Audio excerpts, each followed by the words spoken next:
Welcome! My name is Matea and I'm passionate about animism, parapsychology and esoteric practices. And this topic is essential for understanding many different magical traditions, and it can help curious people find ways to understand life in a different way.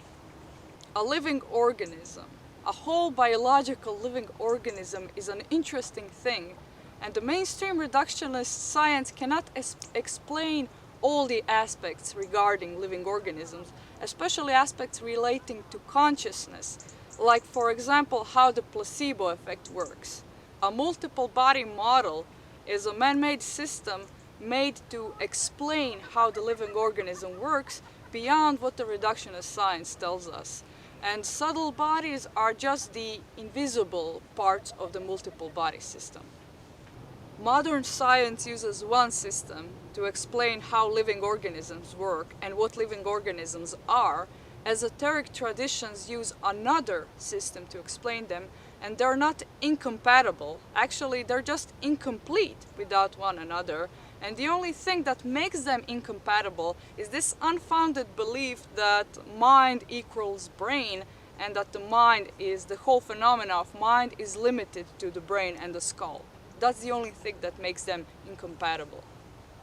This multiple body model that I'm about to explain comes from a theosophical model, but is slightly altered. It's not the same, but it comes from the same origins.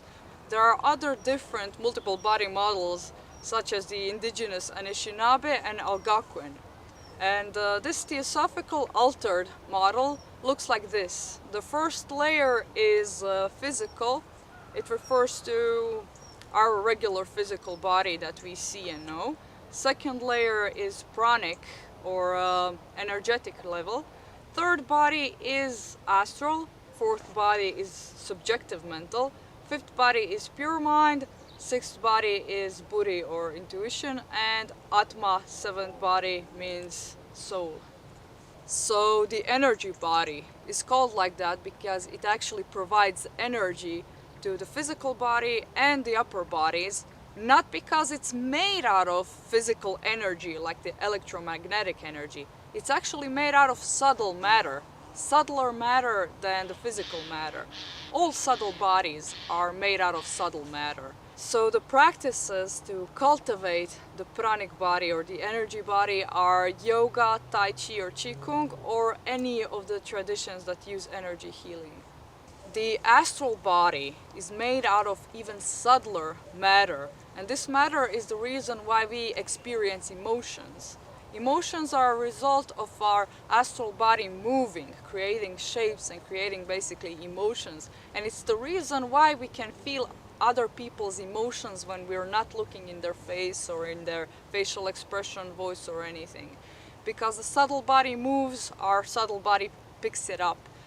This body also exists on a level where our dreams are, and the astral body is the one that experiences dreams. The mental body is the one responsible for our subjective thoughts. The matter that the mental body is made out of also makes up egregores and thought forms, and it's also the reason why we can experience telepathy. The mental body also holds patterns of our personal beliefs and habits of thinking. That's why it represents subjectivity and it's affected by our emotions.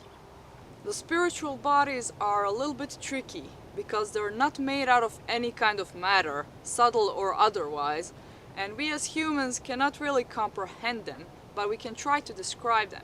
So the mental body, actually the pure mental body, refers to what I would, in my opinion, call the essence of truth and logic. And it's not something that our cultures or our subjective mind can describe. The other levels refer to pure intuition and to soul that is connected to the source. As I've already explained, this is just a model that's meant to describe the whole organism that is one thing. And if you don't like theosophy, you can look up koshas and shariras from the Upanishads. And thank you guys for watching.